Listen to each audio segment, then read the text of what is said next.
Баятан бери биз жанагы балдарын таштап кетип, алимент төлөбөй туруп, якта тээп жүрөт деген.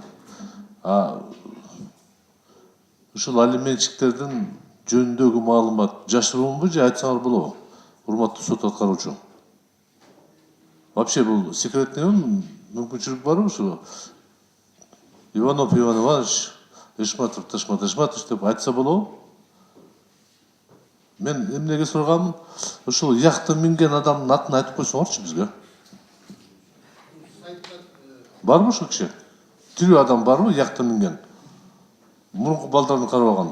Азыр ушуну айтып койсоңор, ага да аябай катуу тиет эле да. Балким эртең чуркап төлөмөк акчаны. Рустам Израилович, айта аласызбы? Александр Иванович, бул маселе, этот вопрос был сказан просто в качестве примера, что человек будет использовать. Эми кыргыздарда якта күнүгө минбейт, ошончо мен пример катары болсо, атын атап койсоңор жакшы болмок эле да. Мен пикирим боюнча, якта минген адам эч качан ал 3-4 үй бүлөнү багат. Байкуш айылда чоңоюп иштей албаган, же тентип Россияда көчүшүп турган бала ал төлөй албайт, качып жүрөт. Ошол 40 миңдин көпчүлүгү ошол да. Байларга жолу башка. Аларды атын чыгарып койсоңор керек, эртең төлөп коет ал. Жок дегенде жаш катындан коркуп барып төлөп коет да. Сот аткаруучу жетекчисине мындай суроо.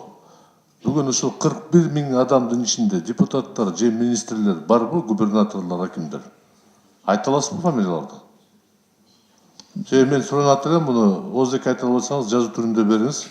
Өкмөттүн башчылары алимент төлөй турган болсо, алар элди башкара албайт деген маанидө айтып атам да. Барбы ушундай маалыматыңыз? Бүгүнкү дайын эмеспиз, атак кагаз түрүндө жиберейин сизге. Атак барбы? Андай чогултпайбыз да, по фамилия чогултпайбыз. Анда общий маалымат. Кандай общий маалымат? Сиз кечирип коесуз, сизде база данных болуш керек да. Вот, жок, ошон үчүн карап чыгыңыз, эгерде ушул иштеп жаткан жетекчилердин арасынан фамилиялар болсо, мага жазып жибериңиз, а мен аны айтам. Ошону жазып беребиз, хорошо.